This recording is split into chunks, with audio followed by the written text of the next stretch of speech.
right. All right. Shalom, Israel. We're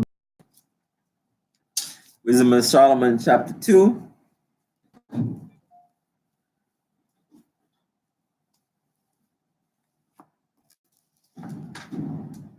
Wisdom of Solomon, chapter 2, verse 1. For the ungodly said reasoning with themselves, but not aright. Our life is short and tedious, and in the death of a man there is no remedy, neither was there any man known to have returned from the grave. So they thinking, that's not all right. YOLO, you only live once, and that's it. But we don't. Oh man, returning from the grave, right? So that's what we were talking earlier in Exodus 20. 20 verse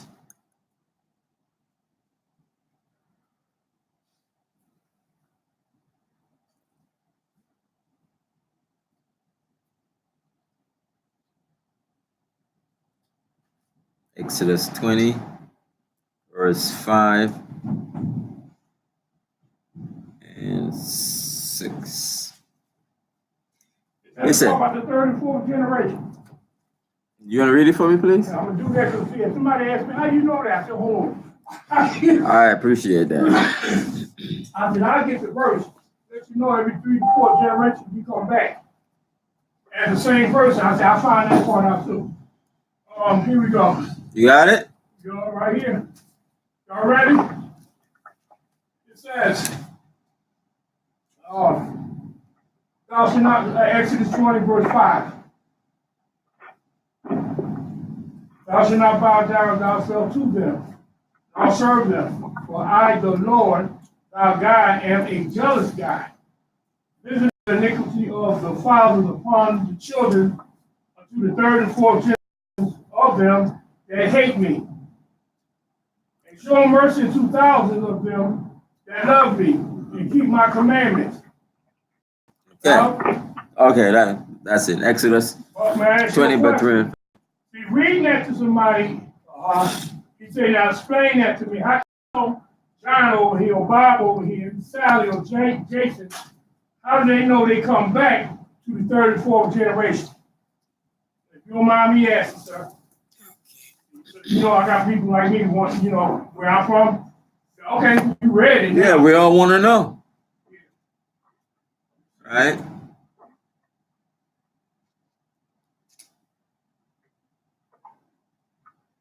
Hold on, let me.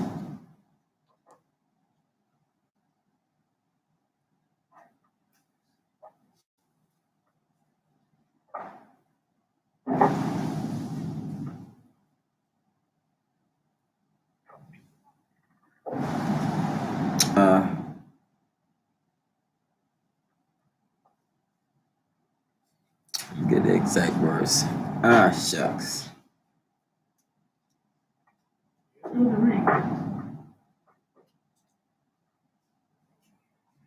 When I first came in to ask y'all question after question. Wait, let me get this one quick, please.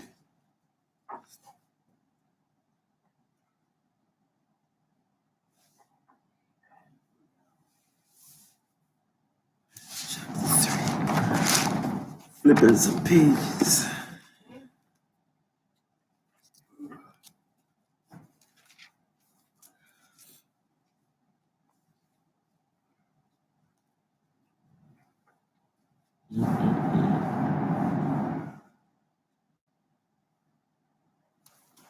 Oh, let me get it right now.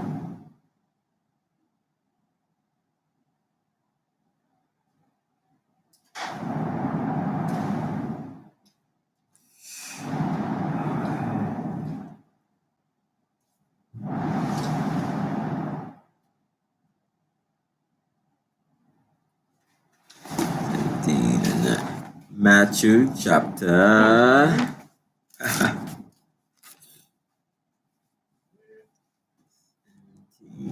11.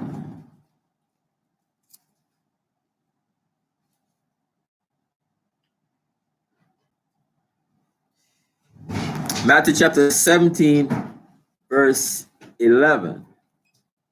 17, 11. I'm right on it. Right on it? Yeah, read that for me, please. Matthew 17, verse 11. And Jesus answered them and said unto them, Elijah truly shall first come and restore all things. But I say unto you that Elijah is come already, and they knew him not, but have done unto him whatsoever they listened. Likewise shall also the Son of Man suffer of them. Then the disciples understood. Wait, hold on.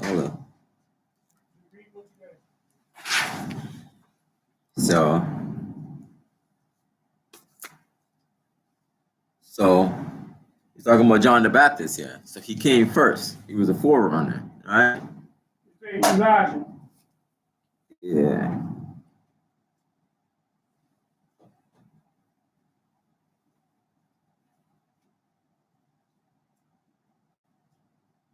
And what was the scripture before that? Exodus 25:6. Exodus 25. And 6. 6.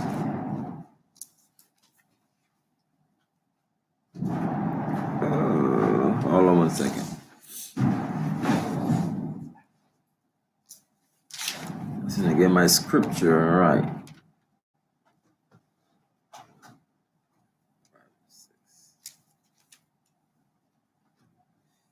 So even Malachi chapter 4, verse 5, it says, Behold, I will send you Elijah, the prophet, before the coming of the great and dreadful day of the Lord. And in verse 6, and he shall turn the heart of the fathers to the children, and the heart of the children to their father, lest I come and smite the earth with a curse. So that was John the Baptist. So this is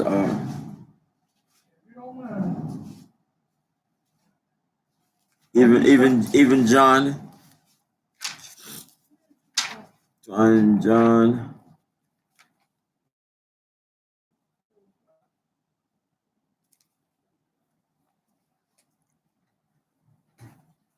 I ask this question? So let me say one more. But even John 1:21, and they ask him, what?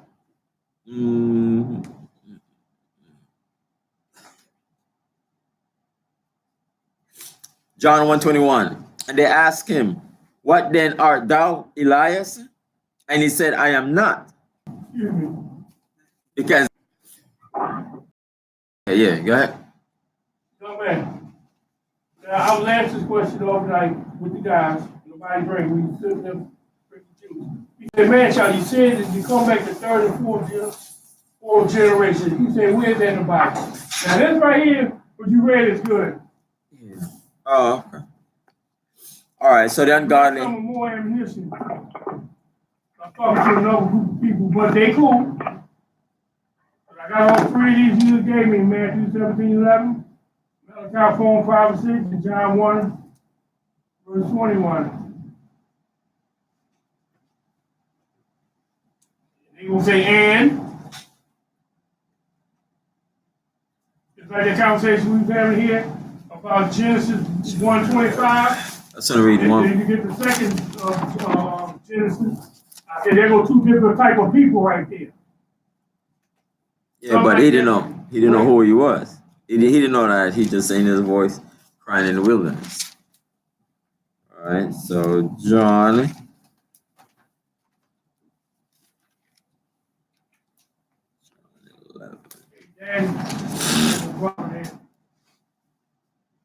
So even John chapter 11, I'm just trying to find the right word. All right, well, if you got this right here, I I can explain to him.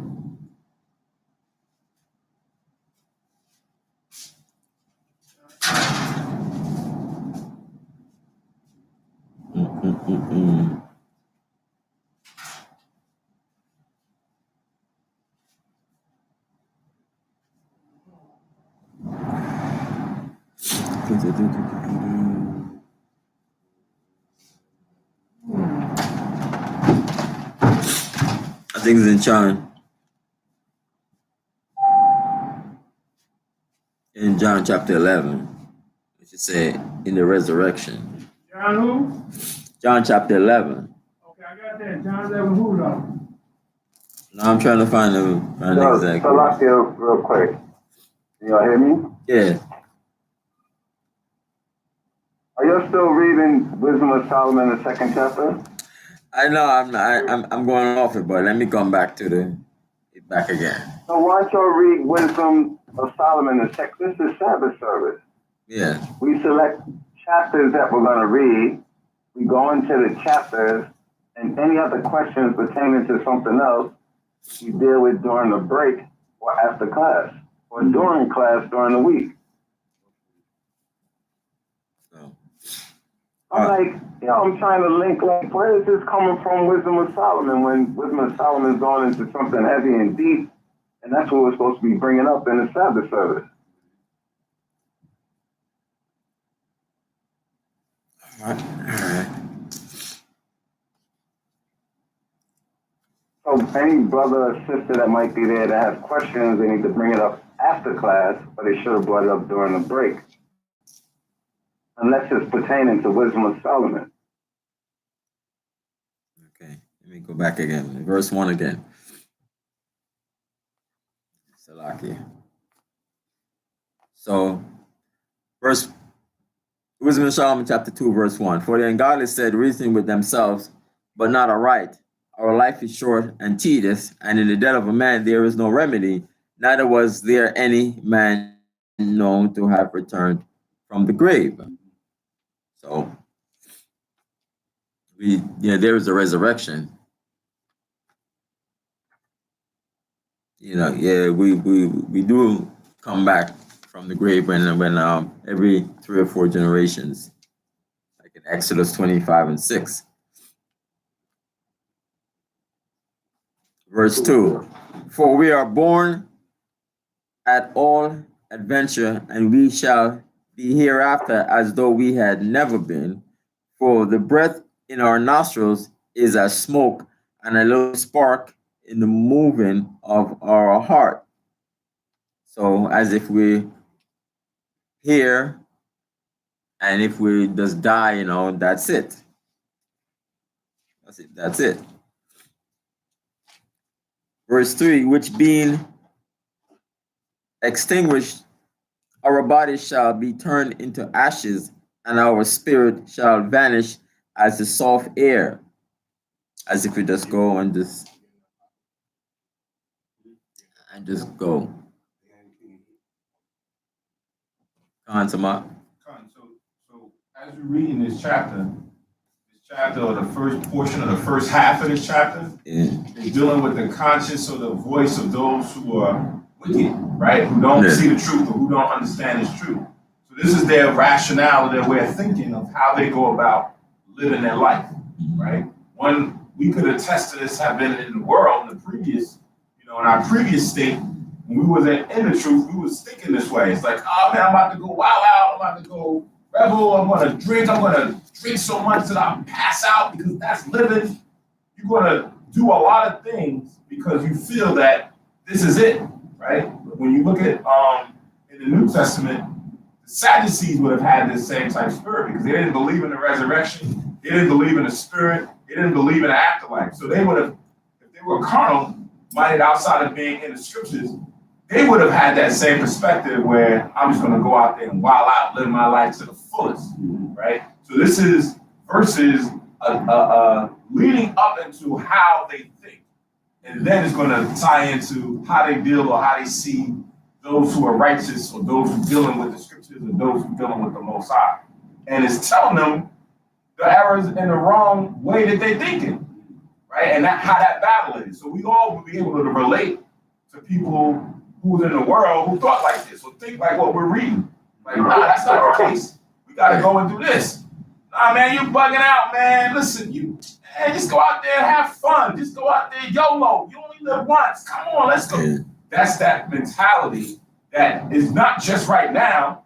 It's been that way thousands of years ago. Folks had that same spirit. Yeah.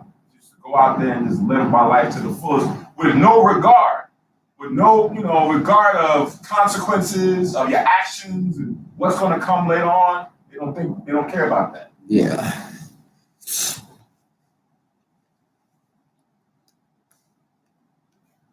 Verse 4. And our name shall be forgotten in time. So after X amount of time, nobody's going to remember them. And no man shall have our works in remembrance. And, not going to think about what we have done and so on and so forth. And our life shall pass away as the trace of a cloud. Sometimes you see a cloud is here and it's just vanished and it's gone, right? And shall be dispersed as a mist that is driven away with the beam of the sun and overcome with the heat thereof, as if that's it, we're gone. Not gonna remember our ways doing. It's gonna be that. Like we said, YOLO, you only live once. Well, you'll be a number for one. Yeah. Hey, it's a lot now. What are we reading here? Wisdom of Solomon, chapter 2. Okay, we're supposed to be reading 5 and 6 though, right? Yeah. We're talking about the verse. Yeah, we're in verse. That's you told me. Wisdom of Solomon. Wisdom of Solomon, chapter 5. Chapter 2. 2 and 5. Yeah, 2 and 5. For our time is a very shadow that passeth away, and after our end there is no returning, for it is as fast sealed, so that no man coming again, as if, that's it, we're not gonna come back again. Verse 6, come on, therefore, let us enjoy the good things that are present, and let us speedily use the creatures like as in youth. So we're gonna use our, our good things, as if, like how we were young and we enjoy life. Verse 7. It's on the left hand side. People are speaking in Edomite, what our people plan on doing. These ain't people that's in the truth. These people are speaking what they do. Yeah. On the left hand side. Yeah, but even a person who's not even in the truth, sometimes they may even think about think this way, like not a right, At that particular time. until you come to the truth and you find out things.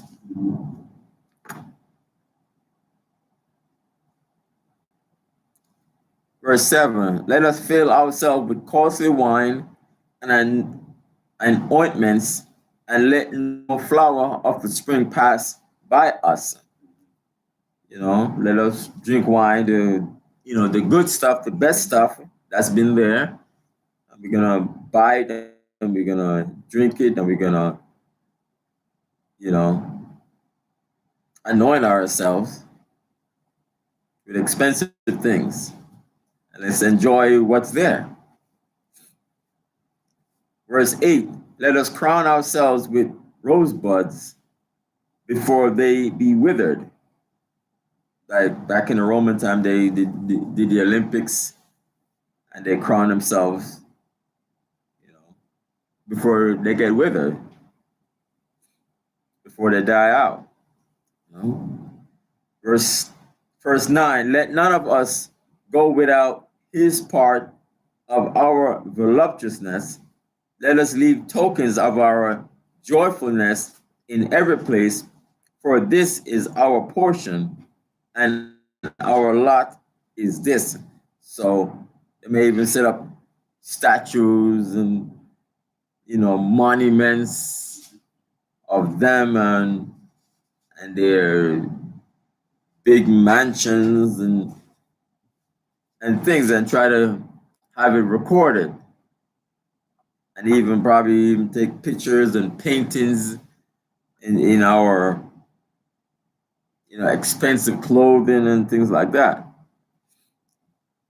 So just leave tokens, leave things. So when people would go back in history books, they go and see that, yeah, this person was this or that,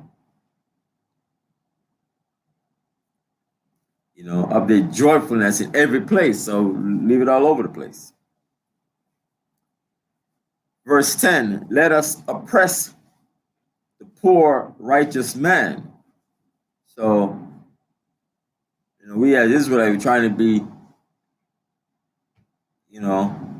we are the poor and we are righteous because we're trying to keep the law, statutes, commandments of the Most High. So some, they're making all kind of laws.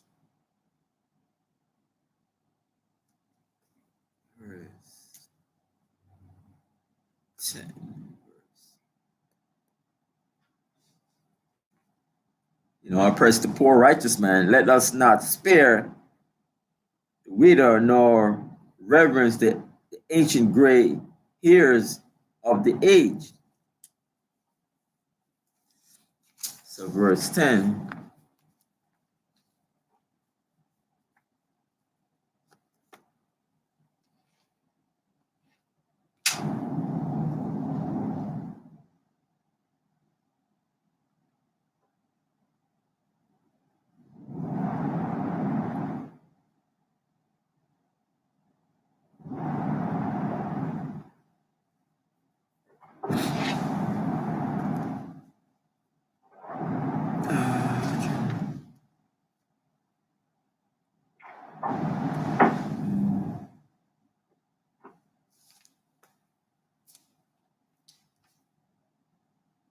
Deuteronomy 28, verse 50.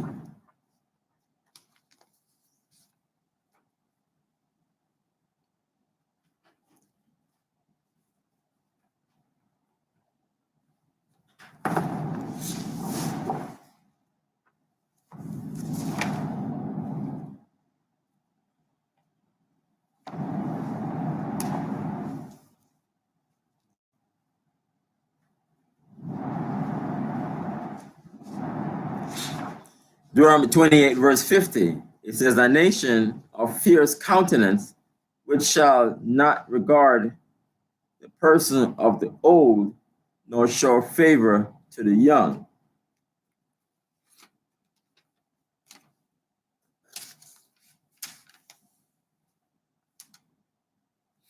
So during slavery, the young and old alike, not even the young, some might say young boys and girls, picking cotton, and even the old folks doing the same thing too. They didn't have any regards to that. That was 28 and what? Deuteronomy 28, verse 50. Oh, 50. Okay. Yeah, 28, 50.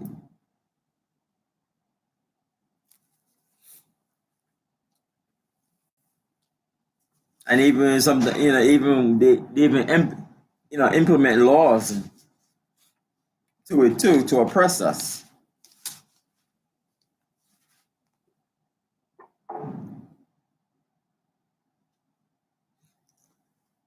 Verse 11. Khan Sama. Right. So I'm gonna jump back to verse 6 and then just touch on moving forward, because all of it kind of has the same wicked thought pattern associated with itself. Yeah. So back in verse 6, it says, come on, therefore, let us enjoy the good things that are present, and let us speedily use the creatures like as in youth. Right? So when you are young, you're a kid, Mm-hmm. you don't have no care in the world, Right.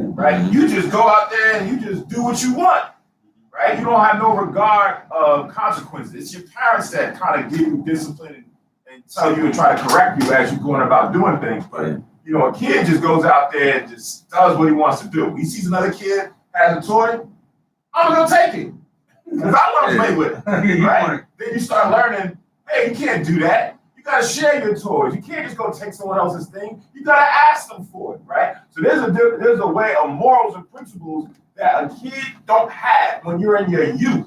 But they want to live. This is the mentality of folks who are in the world. They want to live and just do whatever they want to do, right? So it says this in Ecclesiastes in the Bible. Ecclesiastes, the 11th chapter and the 9th verse, right? It says, rejoice, O young man, in thy youth, and let thy heart cheer thee in the days of thy youth, and walk in the ways of thine heart and in the sight of thine eyes. Meaning that's what you want to do. You want to go out there and live your life and enjoy everything that you see and everything that you want to do, that your heart wants to desire to do. Okay, fine, go ahead and do that. But then it says, but know thou that for all these things, God will bring thee into judgment, right? Know that you're going to have consequences for your actions and the things that you choose to do. That's what most folks will, as you read this chapter, that's what people are not considering. There are consequences, there are reactions to the things that you choose to do or not do, right? That you should be doing, but you're not doing, right? So now as you read down in this chapter, it goes into the different things that they're choosing to want to do, which is wicked, right? Let us fill ourselves with costly wine and ointments. So now you're just going out there and just being lavish. I'm going to go out there and just drink and spend money and splurge money and not have any care for anybody else. You don't have care for the poor. It's not a problem that you want to go out there and buy a nice bottle of whiskey. It costs $300-400.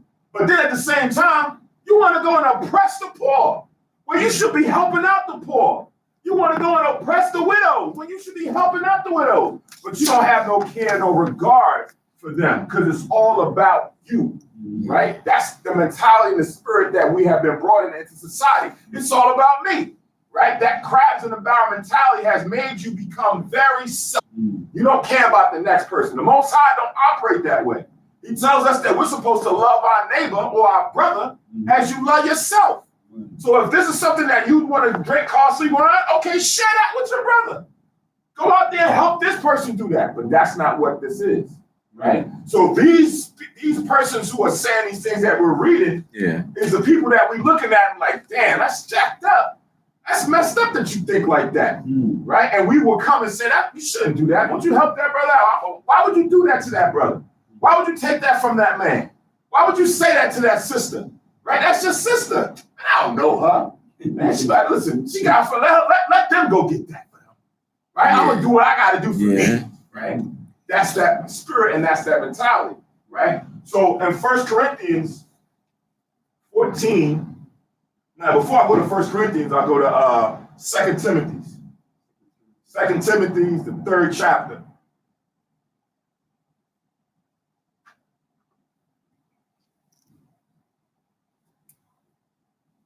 2 Timothy, the 3rd chapter, and the 1st verse. Right? So this vibration has been around for a long time. You've always had spirits of people who thought like this. 2 Timothy 3:1.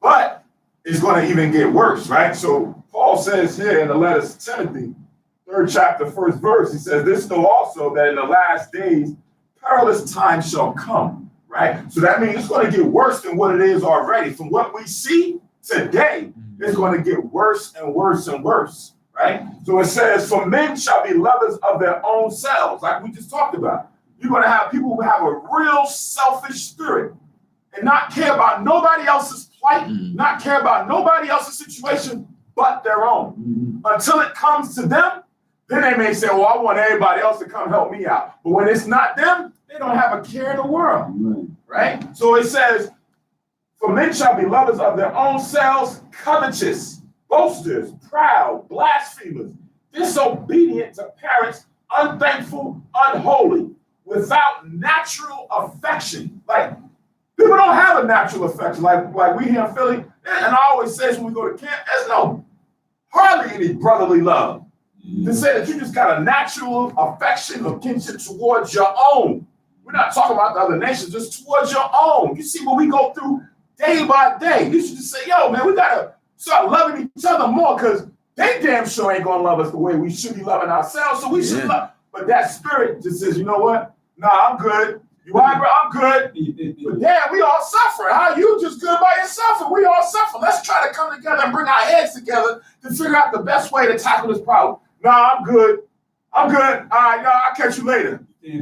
Right? Without no natural affection, truce breakers, false accusers, incontinent, fierce, despisers of those that are good. Right? So again, that part right there, it says despisers of those that are good. They despise anybody trying to come with truth. They despise anybody trying to come with some good spirit or good wisdom.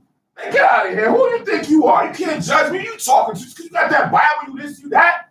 Now that spirit comes out. And that's what now we're about to read in this chapter in the Wisdom of Solomon, where they're going to conduct and move the way they do. But when we try to show brotherly love, they despise us. Look at this guy. Who do you think he is? Right? Now they land and wait for your downfall. They're trying to set you up so you can fall. Right? Do certain things to cause you to trip because they want you right in the same situation that they in. Misery loves company. Hurt people, right? So they have that type vibration.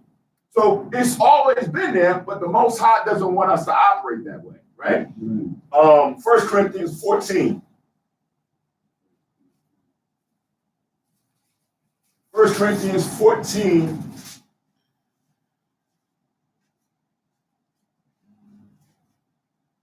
and 20.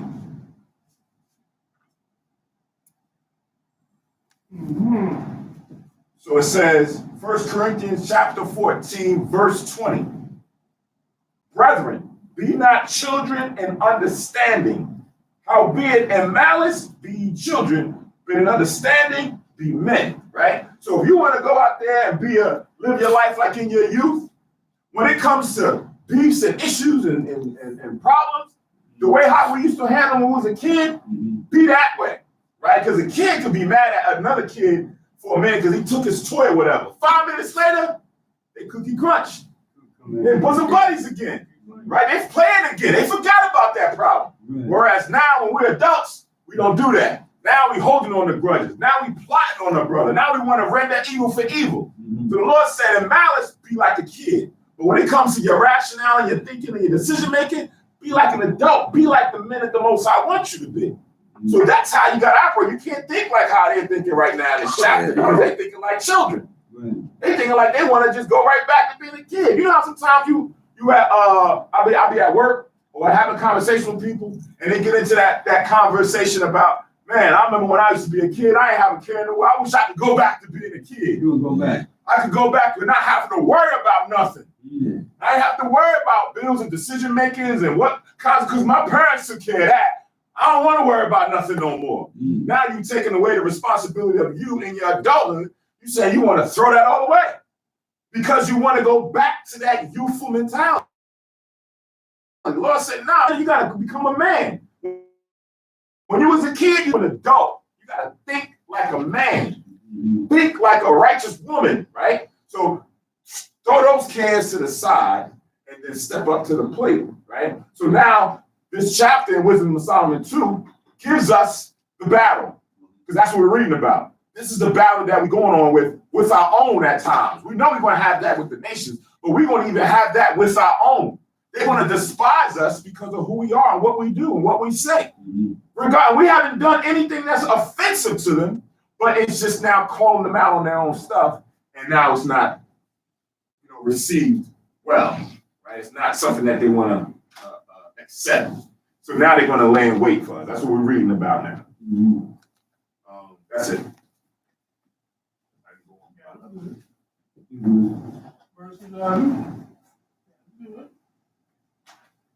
Do what? Nothing for sleep. We got laws about, the Most High even has laws about helping the poor, let alone oppressing the poor or the widow. Right? Yeah. They want to do it. That's like a thing to them. So let's go take advantage of those who are disadvantaged. I mean, they already have, and they're enjoying what they have. You don't want to oppress the poor. Like Leviticus 19, verse.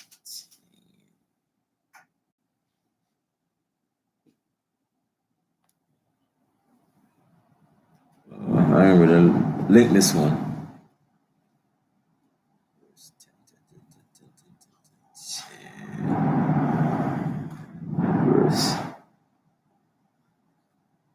Where you going at? Leviticus 19, verse 9. Leviticus 19, verse 9. And when ye reap the harvest of your land, thou shalt not wholly reap the corners of thy field, neither shalt thou gather the gleanings of thy harvest. Verse 10, and thou shalt not glean thy vineyard, neither shalt thou gather every grape of thy vineyard. Thou shalt leave them for the poor and the stranger. I am the Lord your God. So we're not gonna gather up every grape, when we harvest, we leave it for the poor. So here in verse 10, Were you reading that Leviticus what, 19? yeah, 19, 9, and 10. Read the 32nd verse in that same chapter. 32nd.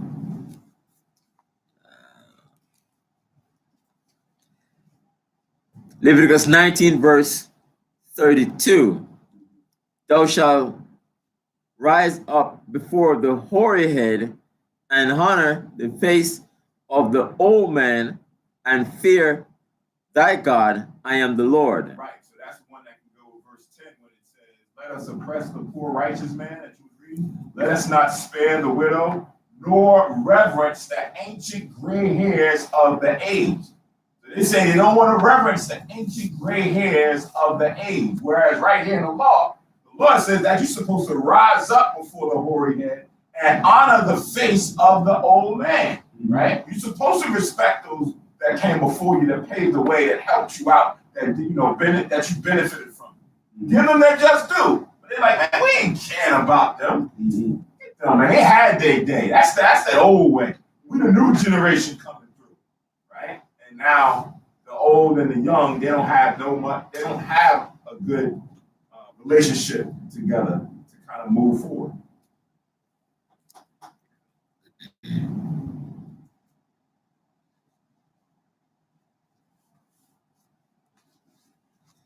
Verse 11, it said, let our strength be the law of justice, for that which is feeble is found to be nothing worth. So those that are feeble, it's not even worthy. It's not anything worthful to them. Right? Therefore, let us lie in wait for the righteous, because he is not for our turn, and he is clean contrary to our doings. He upbraided us with our offending the law, and object to our infamy, the transgressions of our education. So verse 12.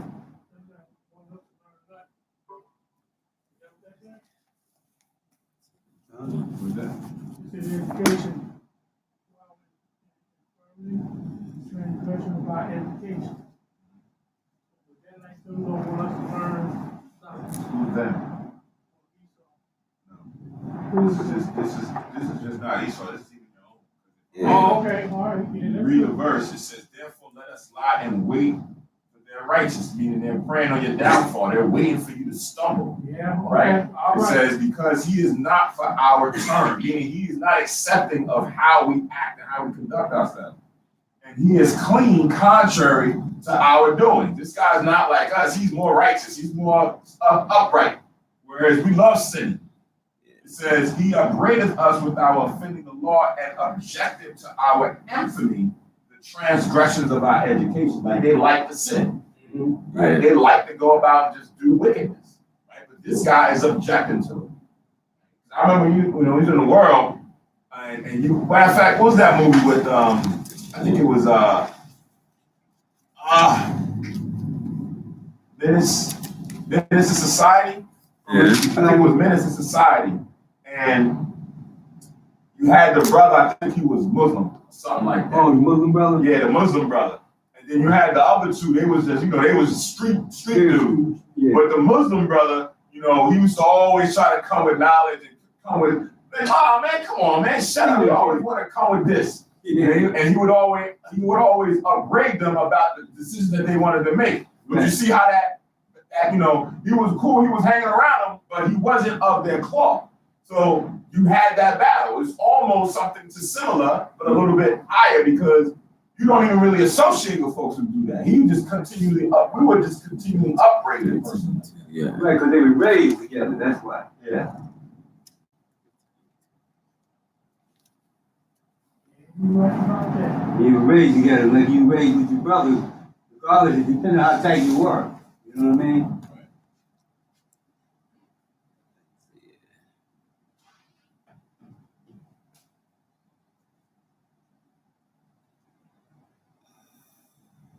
13 and 2. So verse 12.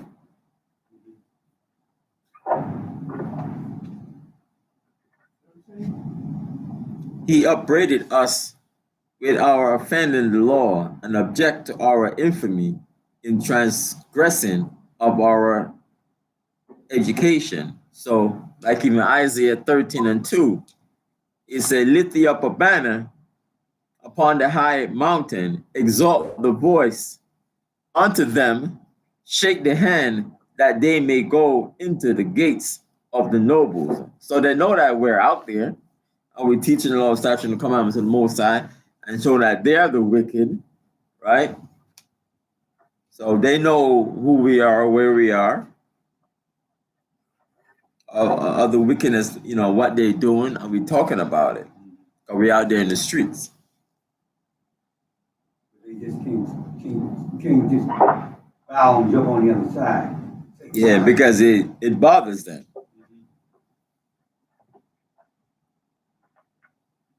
Just like I don't even want to say it. I don't know where it is, but John the Baptist told that he cannot have his brother's wife, and they didn't like that.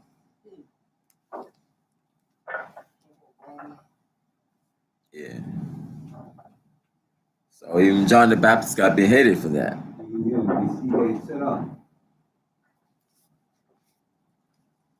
Can you mute your line, somebody? I'm hearing noise. Verse 13. Oh, God, for what? Right. So when we read the book of Solomon, it's important to center it around exactly what it's about. Right? So, if I were to ask you who was King Solomon, what would you say?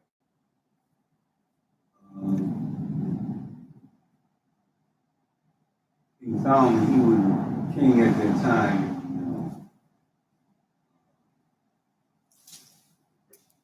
All right, so I asked you that because if we don't even know what King Solomon is about, everything that we're reading here, we're gonna be all over the place. King Solomon was the third king of Israel. Third king of Israel. And to be a king of Israel, you have to be full of wisdom. And Solomon was the wisest king that ever lived. So all the wisdom that he acquired during his administration, he's given us how we should live, according to how the Most High wants us to live.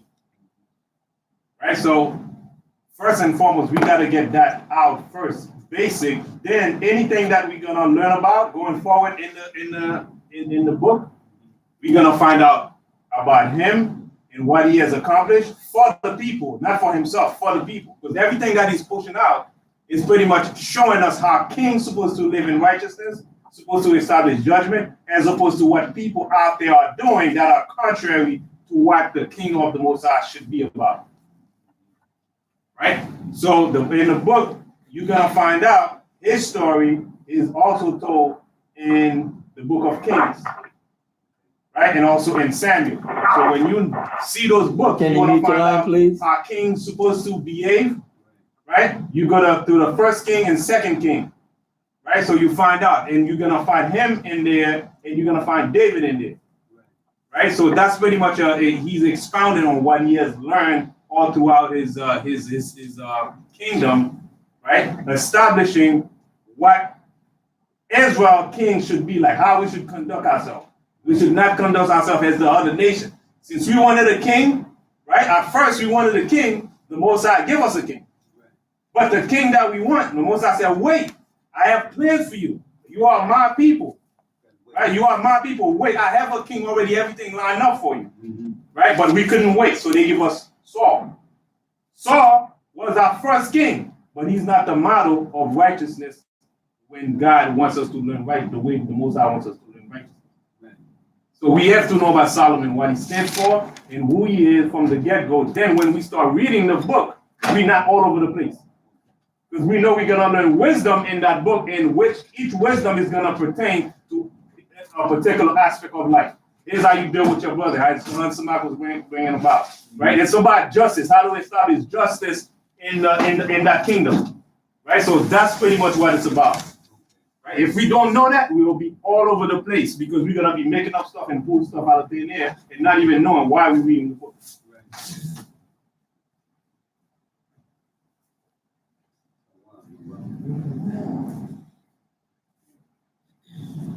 Who's the second king? I mean, the choir. Say that again? First one was Saul, the second one was who? So the second one was David. David. Okay. Solomon, he was third. David. Solomon. So verse 13, Wisdom of Solomon, chapter 2, verse 13. It said, he professed to have the knowledge of God, is us, and he called himself the child of the Lord. So we're saying that, that, while we are there teaching that we are God's chosen people according to the Bible, according to the book.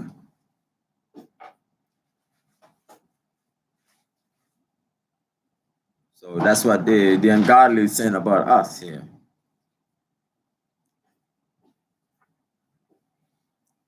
Verse 14, he was made to reprove our thoughts.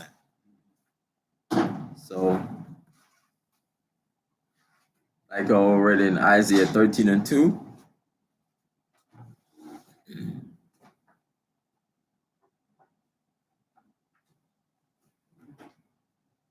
He is grievous unto us even to behold. So the ungodly is thinking about that towards us.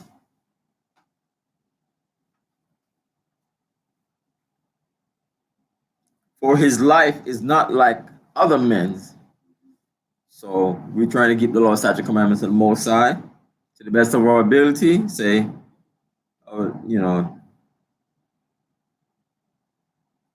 his ways are of another fashion.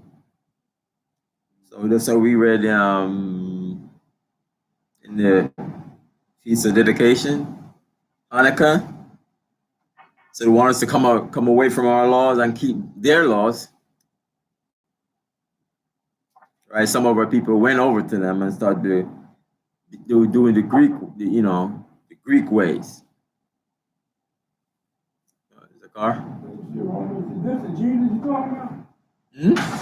No, this is the ungodly. It's thinking about how they thinking towards us. We out there, right? This is the ungodly. He's thinking towards about us. I just want to make sure I got this right. That's verse 15. Yeah. This is the ungodly. So we're not like ordinary men out there. We're God's chosen people. We have another fashion. We're not their way, the Greek way, the Roman way. You know. So the ungodly is saying this part in verse 16. We are esteemed of him as counterfeit. So verse 16 is you could Revelation 2:9 and 3 and 9. All right, because I could read that. So for verse 16 again, so we are esteemed of him as counterfeits. Got it already? Revelations 2:9. Move on.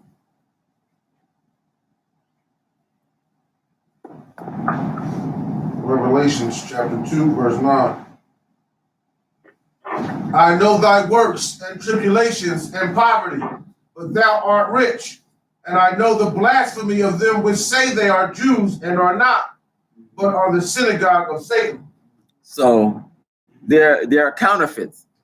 So the Most High knows knows that we are his people, and those people who trying to take our heritage just because they're in our land, trying to learn the language and try to convince people that, according to here, they say we are esteemed of them as counterfeits. So they are counterfeits. They're not the true. We are the true Jews, according to the Bible. He abstained from our ways as from filthiness. So we look and all that stuff that we do, what they're doing, to show that their way is not the right way, because it's like filthiness to us. He pronounced it the end of the just to be blessed. So the Most High is going to bless us. When you read Deuteronomy 28, 1 to 14.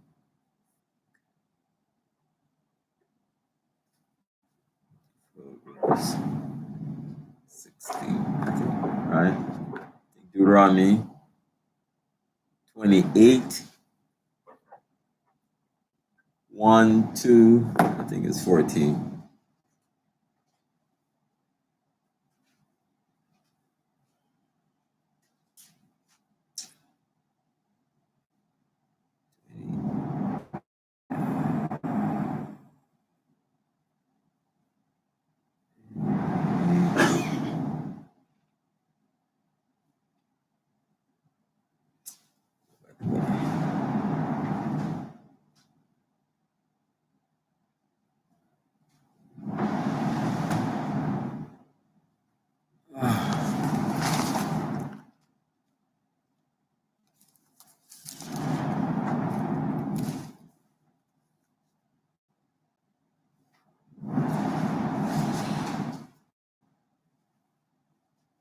Yeah, Deuteronomy 28, verses 1 to 14.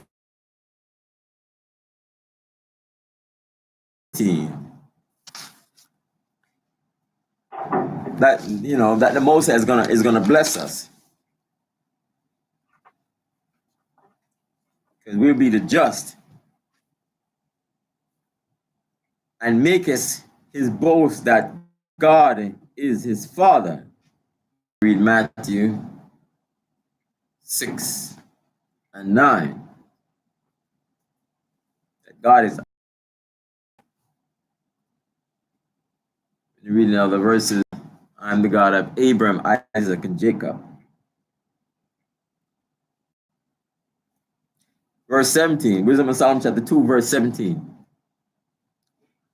Let us see if his words be true, and let us prove what shall happen in the end of him. So they're gonna, they see us that they teaching and so on and so forth, and teaching that we are God's chosen people and God is gonna bless us in the end. So, they watching us because right now they're looking at us as, as if we're, nobody out there. As if the Most High is gonna really bless us.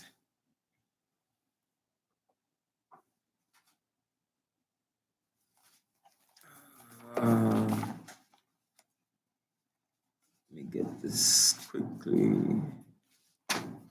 Psalms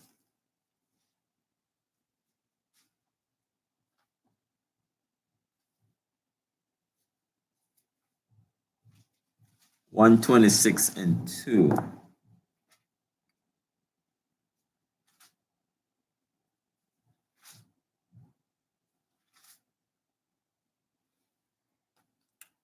Verse 17.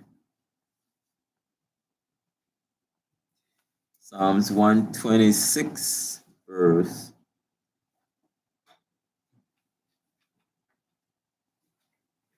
Psalms 126. All right, because that. Psalms chapter 126, verse 2. Then was our mouth filled with laughter, and our tongue with singing. Then said they among the heathen, the Lord hath done great things for them.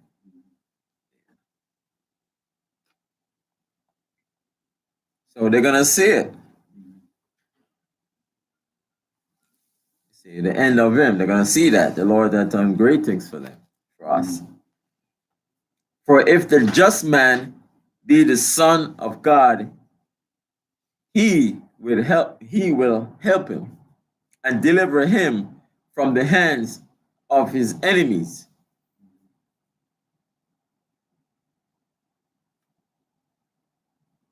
So verse 18.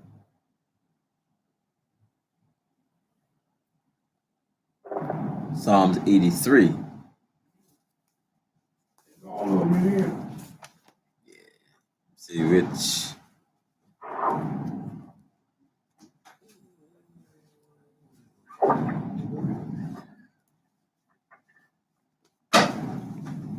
Psalms 83, verse 3. They have taken crafty counsel against thy people and consulted against thy hidden ones. Verse 4. They have said, come and let us cut them off from being a nation, that the name of Israel may be no more in remembrance.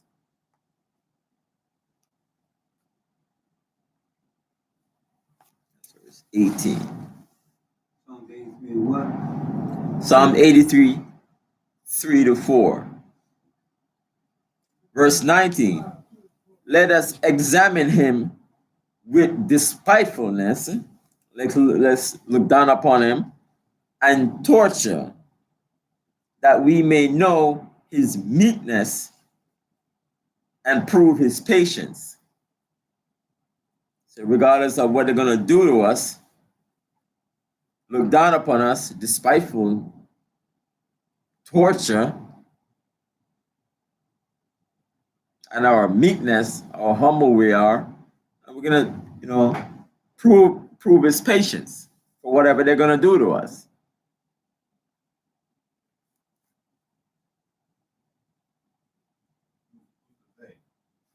Huh? Who's the they? That's us. Who's the they? Whatever they are going to do to us. Who's the they? Yeah. I'm trying to understand your context. Oh. I lost my spot. Psalm 83:6. Yes,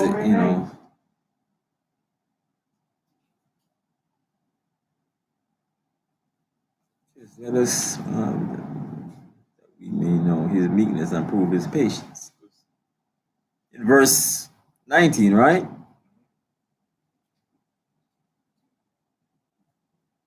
But But it was your statement that you made. Oh. Explain it. And you said, yeah, whatever they're going to do to us. So I just want to make sure I understand what your content when you say who they are in your statement. Who are you talking about when you say they? Oh, okay. Well, let me read it back again. Let us in him that they gonna examine us. Who is they? You know, the ungodly. Okay. Yeah, I'm trying to understand. Yeah. The ungodly. Yeah. Can't put what? Right. Even though we want to do the service, right? Get everything decently and in order. Mhm. But if you don't understand, they're not doing you any good to just sit there and you just don't understand it, and we go and then we read it and the service is over and done. It's our service finished. So that's not what it's about. We got to understand what is being read. Why this is saying that way, why it's saying that way. It's not like about we just come in, it's the Sabbath day, we come, we just sit here, we read 2 chapters, and then we just finish and the Sabbath is over, and then go next week. We got to understand why we're reading what we're reading, what's the, so it's not important. This is our kingdom. This is our life here. So if we don't understand, it's just like we just come here and waste 3-4 hours.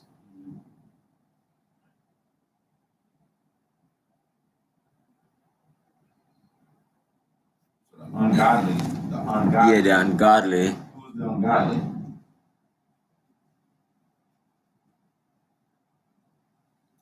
Well, Esau. You're Esau. What you say, Scott? The other nation. So it's the heathen. And he go, Psalm 8, just I'll take it. Psalm 83, verse 6, the tabernacle of Edom, and the Ishmaelites, and the Moab, and the Argonaut, I can't pronounce all these names, the Bells, verse 7, the Paul, Ammon, Amalek, the Philistines, the inhabitants of Tyre. And you just keep on going. Can you get down to verse 12? Who said, let us take to ourselves the house of God in possession. They want everything. What I say? Well, that's what the precept was Psalm 83. Yeah, I did that for Yeah, he did 3 and 4, but 5. verse 18. Well, verse 5, they have consulted together. And then they got themselves together. Like, you ever see the White House with all the flags around there? Like a place like that, you get themselves together and put their bush flags together on us to stop us. So we got God, but we stay with God. Right. So let me just add this to what you're saying. So you said Esau, you said the nation, right? Mm-hmm. We'll read this in Matthew, the 7th chapter. Verse 19, right? Verse 19, right? It's not 19. It's the ungodly. This is to answer the question about who the ungodly are, right? So in Matthew 7 and 15, right? Matthew 7:15, Yahushua said, "Beware of false prophets." Right? When he said that, who is he talking about? Beware of false prophets. That would be, I'm going to say close to the other nation and the people in Psalm 83. Okay. So now, if I take a step back, right, and I go across the street to whatever that name of that church is, the Tabernacle Baptist Church, and I got a brother who's Israel, who's in there, and he's in there teaching that loves all, Christ died for all, that everybody's going to be in the kingdom on the same level and everything else. Now, is he prophesying about what's in the Bible? No, I can tell you that. He would be classified as a false prophet or a false teacher, right? But he's Israel. Yeah. Right? So now what happens is sometimes just because he's one of us, people think that, oh, well, he lives amongst us, he got it before us. But Yahushua said, beware of false prophets which come to you in sheep's clothing. Right. So he appears to be one of us. He appears to be a part of this. But his ways is wrong. It's off. It's not right. Right? It says, but inwardly they are ravening wolves. The spirit that they have in them is like a wolf on the prey, on the hunt, looking to go out there and eat and capture as much as he can. right? So I don't want us to be remiss in always just looking at Esau, right? Just always just looking outward. Inwardly, we have that. Because remember, when you read the gospel, Yahushua's main opposition when we read the gospel is his own.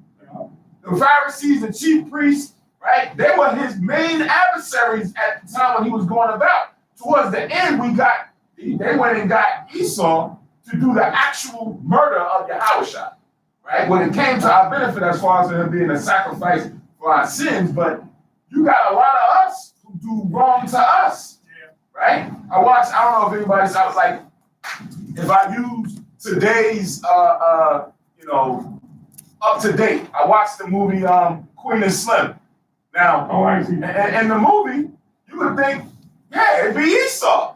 But there was several times where, Esau looked out, right? On a couple, Esau was looking out to a certain degree to help us out. But then who gave him up? Our own, right? Our own use and abuse us in our own plight, right? So you got to be careful in not only looking at Esau and the nations as being the ungodly and the wicked, where we got our own people, our own brothers and sisters who will have this same spirit that we read in the Wisdom of Solomon against us.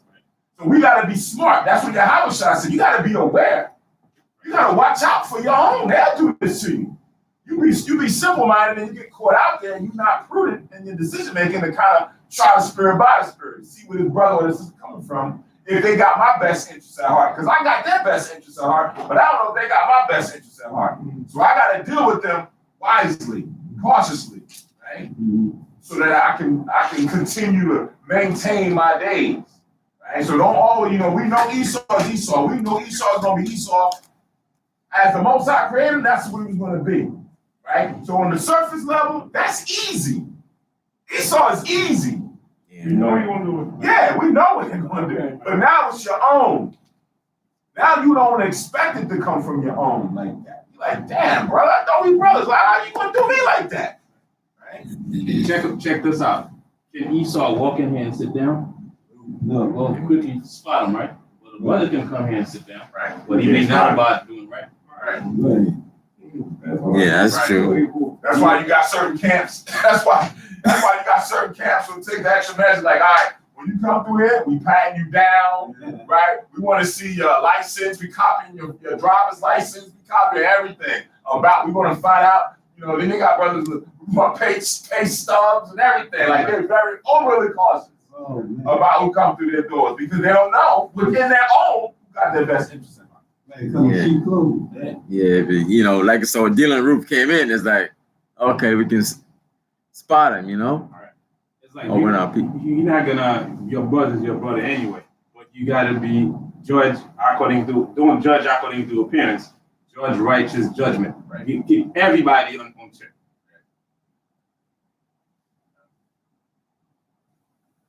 Now look what Paul had to go through. Right? Paul was once out of the spirit, then he got in the spirit. And he's in the spirit. And people still was looking at him sideways. Yeah, He like, yo, man, I ain't lying. I say the truth in Christ. I lie not. Yeah. It's like, I don't know about this guy, man. We got to see a little bit more. And then his consistency in his actions and other brothers who labored with him kind of gave him that vote of confidence, like, no, this brother's on point. He really done changed up. Right? But you got people who was in the truth. There was people who was looking at them skeptical. All right, let me do a statement. Well, that's true. In my family, I'm talking about your family. My family. So when I was driving with the city, and then when I stopped working for them, I snatched the sheets off of them. You no good now. I had to hear all this and all that. You was with him. I can't do nothing to them because they're my people. It's like Esau. Esau have a lot of people following him. Yeah, well, see, I know And down with the program with him. I'm not gonna break this down. I'm just gonna say, like in Revelation chapter 12 and 7, I'm not gonna break it down. It says, and there was war in heaven. Michael and his angels fought against the dragon, and the dragon fought and his angel. So there are a lot of people on Satan's side.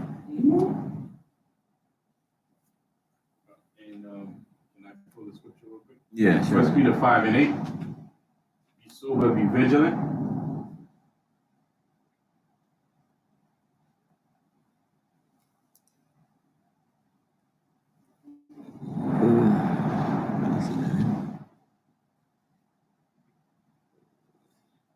Okay. Verse 19. I read that already. Verse 20. Let us condemn him with a shameful debt, for by his own saying he shall be respected.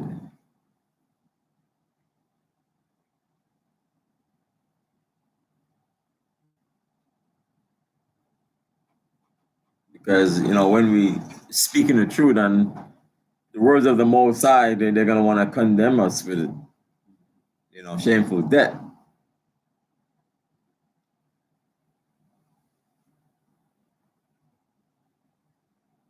You verse 20, right? Yeah, that's verse 20. So that's speaking about. Because even the apostles, they went to martyrdom, and they figured that maybe that's the end of us, but they did, and we have hope in the Most High. Kind of like what they did to us in the feast, like we read the other day while we were keeping the Sabbath. And while we were keeping the Sabbath, they saw it an opportunity to come and attack us while we were keeping the Sabbath. Yeah. So they wanted to make us, kill us of a shameful death because we're keeping the laws of the Most High. So let's get them on the Sabbath day, and if we kill them, you know what I mean? Since they serving the Most High, and we're gonna kill him on the Sabbath anyway, so where's God in this? Right? So the Most High is supposed to protect them. So how come the Most High and protect them? So they want to make shameful, right, the Most High through killing us, right, and make us die of a shameful death.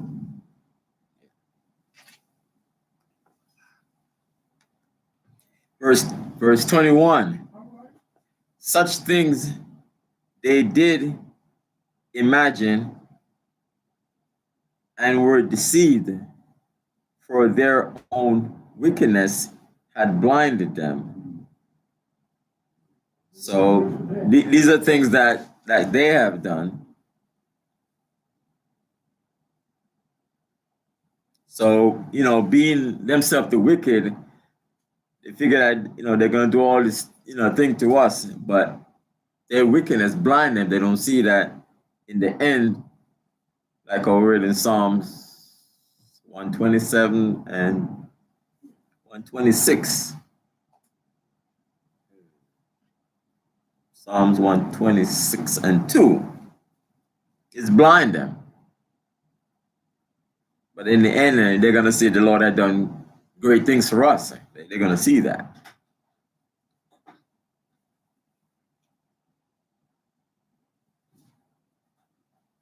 They don't feel as if any hope for us because, they may have, their wealth and their land and their government, so on and so forth, and we don't have anything. We're poor people.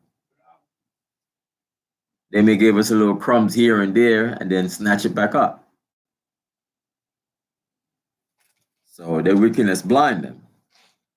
Verse 22, as for the mysteries of God, they knew them not, neither hope they for the wages of righteousness, nor discerned a reward for blameless souls. As verse 22,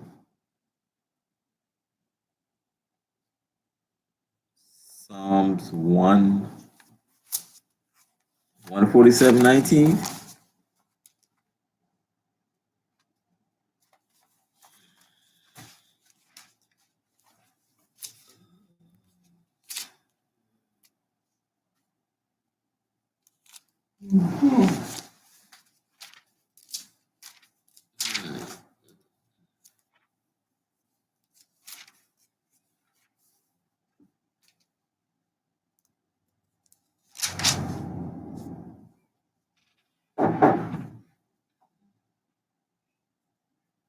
Which one?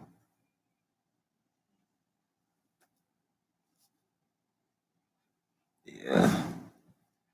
Verse 22, Psalms 147, 19,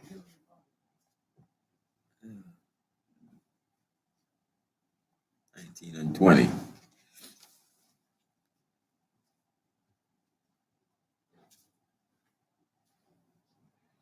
Because, the mysteries of God, they don't know that. Neither, they don't have any hope.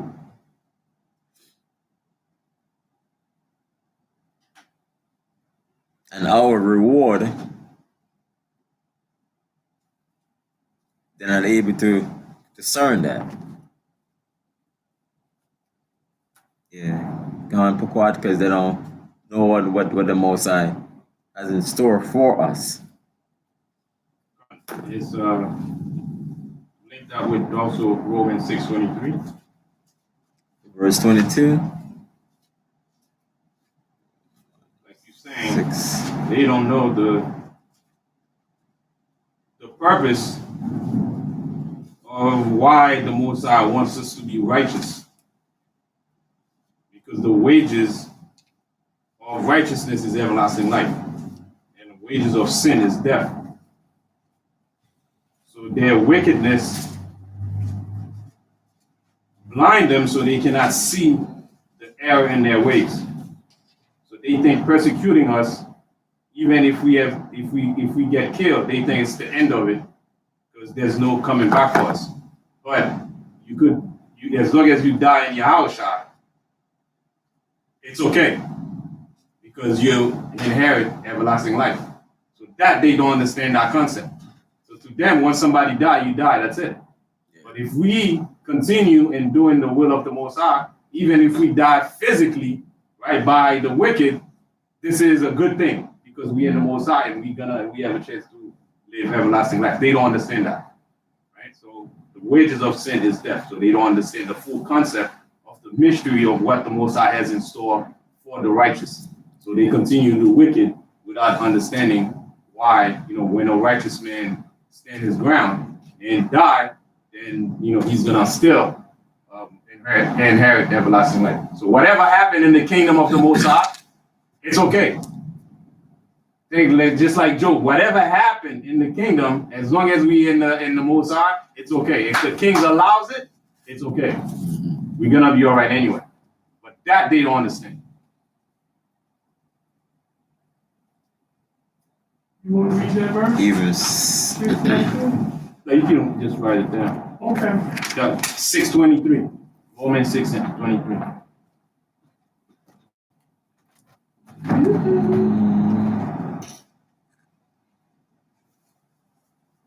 that's when I pull this.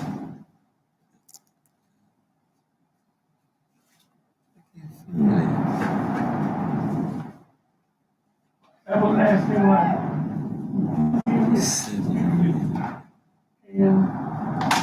Oh, I'm reading the wrong chapter.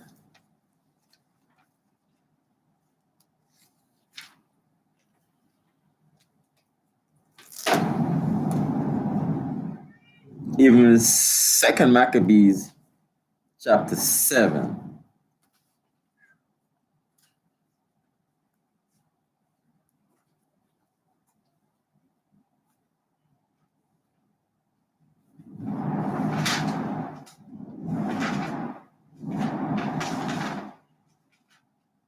That's when we read the first verse. Second Maccabees, chapter 7.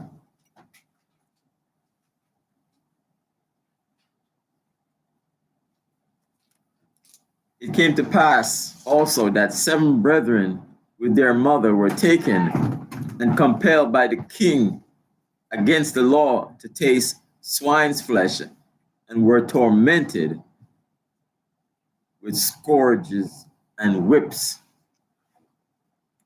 You read this Second Maccabees 7 what? 7 verse 1.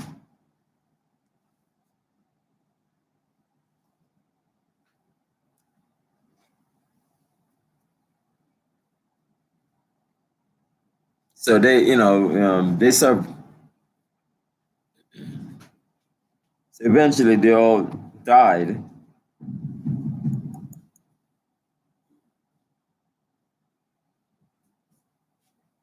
You can read on your own. Or they were tortured. Or they were tortured and killed. That's Second Maccabees chapter. Or they were tortured and killed.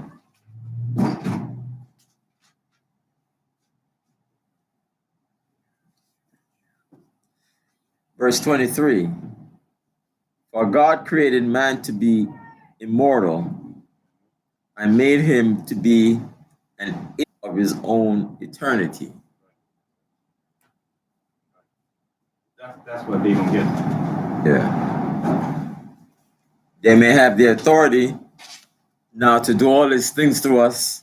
They may have the authority and they have the power and they want to go and do all of these things to us. It's like, oh, Because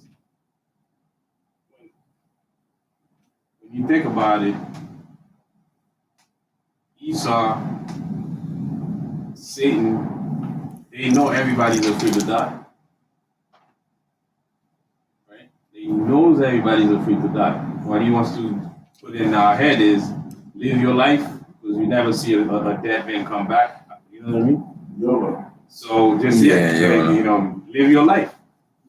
So they don't understand that you just transition from physical to the spirit world. because even in Right. And the solution, right? The solution to death, Yahweh already solved that. Right? So they don't get it. So that's the only one that you can go through, right? To find that solution. Nobody else. Muhammad can do it. Buddha can do it. Allah can do it. Yahweh shall solve that problem for Israel. And that's why I just want to read the verse that came up in Romans 6, 22 and 23. And let God is eternal life through Jesus Christ our Lord. Right, that's it. That's it. That's it. That's why even religion, you don't like them, you still got to try to copycat. It's just like sometimes you at the job, you have some skills, people may not like you, they call on you anyway.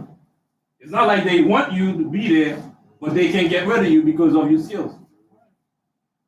So Yahweh can't get rid of no matter how you turn it around. Right? So they're gonna try to emulate him, in Christianity, put a false scripture on him, use his name, right? Because they know what he represents. But that's the power that that's the gift that the children of Israel has, that nobody else has. Romans 6, 22 and 23. It says it's very strong. Highlight 22 and 23. 22 and 23. You like to read it? It's real good. Nobody else got this one. 22 and 26. Chapter 6, Romans chapter 6, verse 22 and verse 23. But he came up, before I came up with a verse of what he said. To verse 23. Verse 23, yes. Yeah. That's not real.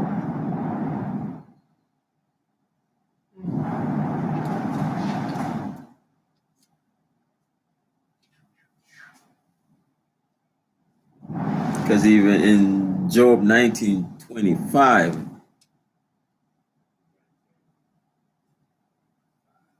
it said, "For I know that my Redeemer liveth, that he shall stand at the latter day upon the earth." Verse 26, "And though after my skin worms destroy this body, yet in my flesh shall I see God." Those are things that they don't get. Yeah. 25 and 26, man. That's why it's a mystery to them. To us, it's not a mystery, but to them, it's a mystery. They don't understand.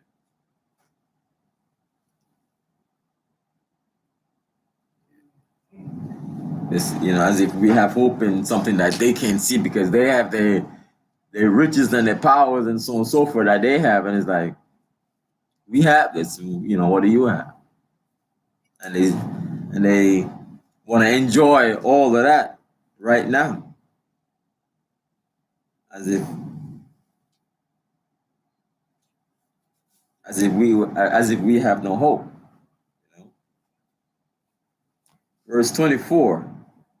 Nevertheless, through envy of the devil came death into the world,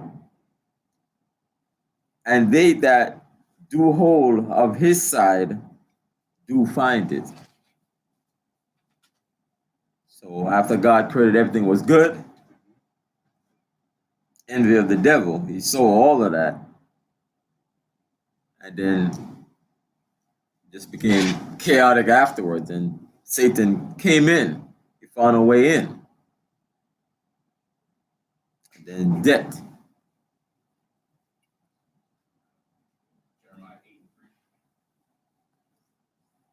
Verse 24.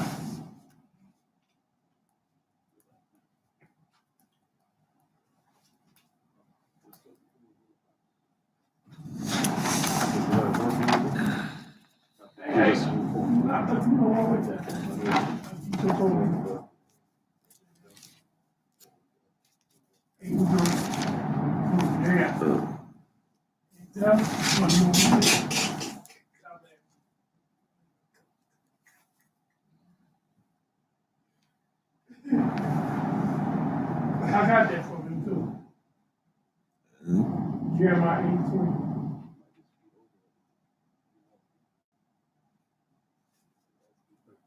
Jeremiah 8:3.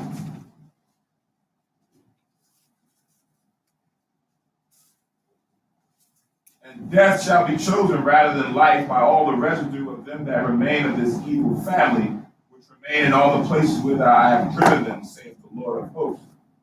Right? So, through envy of the devil, death came into the world. Death is now chosen rather than life. Like how Conquer pulled Romans 6:23. For the wages of sin is death. So people have chosen to live a life over a righteous life. And so that's where people admire or see the appearance of something and they look at it and like, wow, that looks cool. I like that, or I want to follow whatever he needed to do to get that. I'll do that, right? And then you're choosing wickedness and all that comes with it just to get temporary satisfaction in certain things. So you envy, what is that? No, that was Buju Banton. Envy not the oppressor and choose none of his ways. We took from the scriptures. Yeah. That's what happens. Right? You envy your oppressor. Some people get frustrated because they see what they got in the position that they're in, and they envy that. And they go and do all the things that they see them do in order to attain it. That's when you get, sometimes people say, nah, this guy up there cooning. He up there cooning, right? Because he's trimmed to change his way to appease to get that. Right?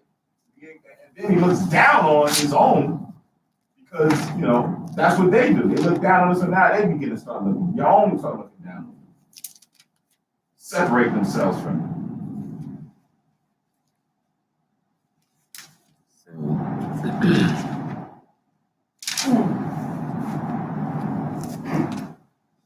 I mean, You're not invited. and it's like a lot of people, some people might even look and say, I don't want to be poor. What can I do to get all of that? So even Matthew 16:26. For what is a man profit if he lose? Yeah.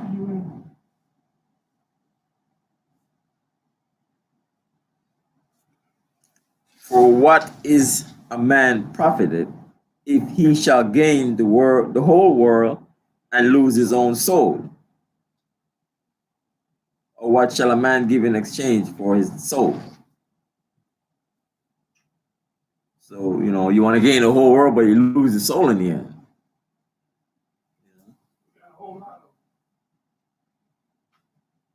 What verse is that? So this is in Luke, but we have it in Mark. I have it in my head. I guess it's Mark and John.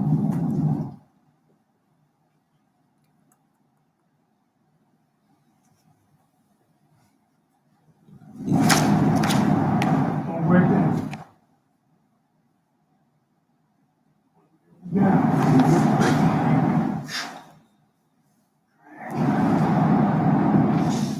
16:26. Mm-hmm. All right, so one there.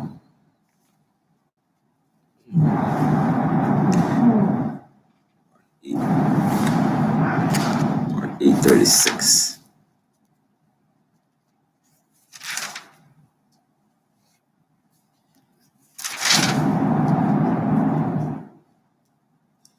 Yeah, because I'm thinking about when I read that, I said, "Wow, it's the same thing." But in my head, I was thinking about even Mark 8:36. For what shall it profit a man if he shall gain the whole world and lose his own soul? But when I read Matthew chapter 16,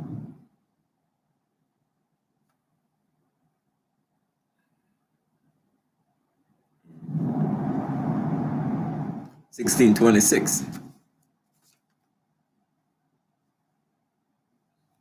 Still in Mark. Yeah. 16:26. 6. Matthew 6:26 and Mark 8:36. It's just a little different word, but it's the same meaning. People say, like, I don't want to be poor. Where do I sign? How can I get out of my situation? Yeah. Gone, Pokoi? You don't even have to sign anything. Just don't keep the law of Moses. Yeah. And do everything that you do to get there. I mean, to get money, to get rich. Regardless of the consequences, you make a decision to become rich and under any condition. You ain't got to pull out a paper and sign on the dotted line. You gotta do just go out there and say by any means necessary. Yeah. It means stepping over your own brother. Yeah. Because even I hear in my memory back that Esau promised a person this if they did this, and they did it, then they didn't get all what they were promised. So it's like, oh, I'm shortchanged.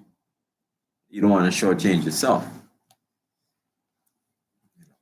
by signing over everything that you have and be on his side completely. Or like we said, not keeping law, statutes, and commandments, and you get lost out there. And after they use you up, X amount, they use you up, and then they spit you out. And then they like, look, next. Right. I mean, again, it's not just Esau. You got people who never come across Esau, who live in some place in the island somewhere, and they just step on people. They become rich. Esau is not there.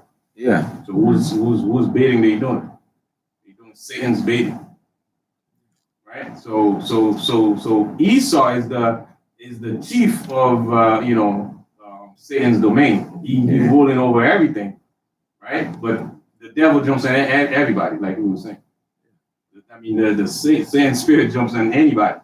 Because if you do not keep the laws of the Most High, to not do the Most High's ways, and you just say, okay, you know what? I'm gonna go out there. I'm gonna open a pork restaurant. Esau didn't tell you to do that. Like you become rich, but you're breaking the Most High's dietary law.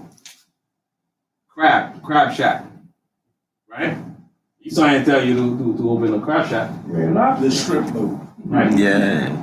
He may say like I'm making money and so forth, and he's like, it's my business. Right? He help Esau because he's the main explorer that supplies all the stuff, right? Because he's pretty much the prince of the devil. So yeah, but all in all, Satan jumps on everybody. Yeah. Can jump on anybody. Because by the media, it just goes out there. Say you want to be this and this and that, whatever, so on and so forth. Be like me. And do all of that stuff out there. But the truth is there, The truth is there. All right, so that ends the Sabbath service. Next reading is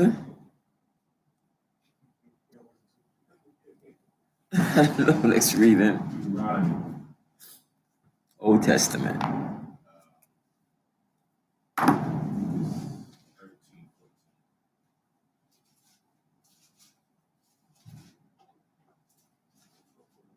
Deuteronomy 13:14.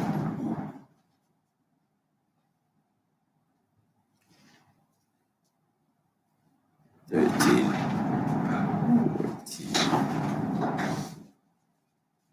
So next reading is Deuteronomy 13:14. Still in the feast of Hanukkah.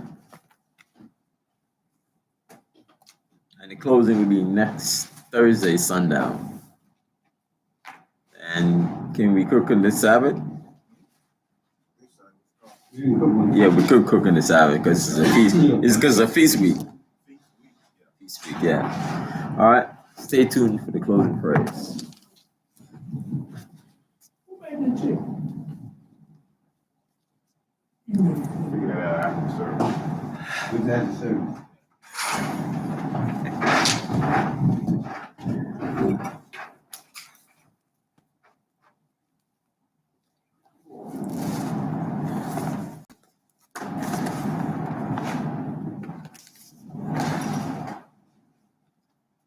Also, the new moon is Wednesday night. Oh, yes. Yes, and the new moon is, and the new moon is Wednesday night. Is that, what number is that? Kabar, you still online? Kabar, I think it's- Yo. yeah, you still there? Yeah. All right, remember, Wednesday night is new moon. You gonna be ready out? Right. All right, Con. Okay. Right, I'll be ready. All right. Right. All right. All right, brother. Look forward to it. It's gonna be the 10th new moon, and it's on a Christmas day also. Yeah, we don't care about that. We don't care about that. They doing Christmas, we doing new moon. All right.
Barakta Yahweh, Ba'ashem Yahushai, Asherah, Ethananawa, Paria, Hakapan, Tuwada, Aman, La, Yahweh, Ba'ashem Yahushai, At Yashar'Allah.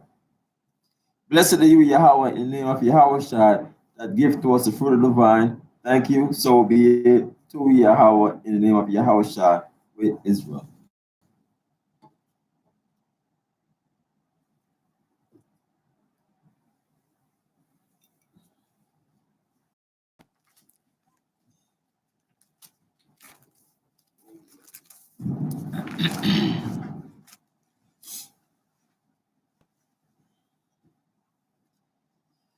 Yahweh, Ba'asham, Yahweh Shai, Babakashah, Shammai, Lanawa, Aitha, Yamyan, Aitha, Shalak, Ma'aka'ala, Ba'ayam, Tazwadakim, La, Shamor Ayam, Barak, Rapah, Magan, Wakazayak, Banya, Yasha'ala, Wachalak, Lanawa, Rabiam, Kakama, Rabiam, Da'ait, Rabiam, Bayana, Rabiam, Sabalamwat, Rabiam, Amawan, Rabiam, Aqua, Rabiam, Ahabiam, Rabiam, Bagana, Rakanaya, Wasalak, Kal, Katayamnawa, Lawarakiam, Uyasha'al, Tomyad, Waiwalam,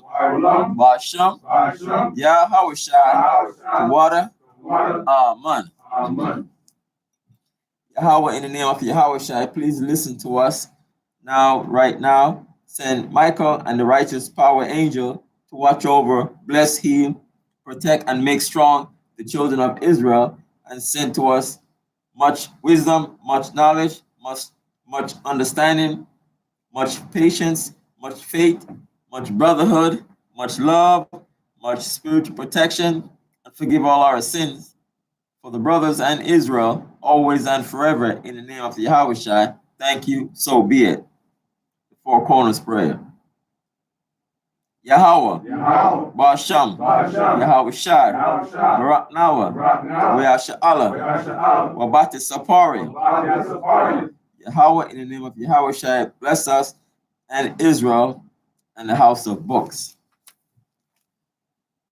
Shammai, Yasharallah, Yahweh, Allahainawa, Yahweh, Akkad.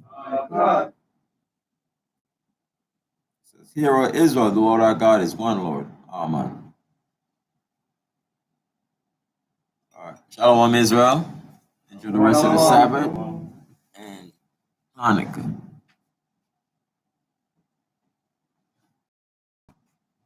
Shalom.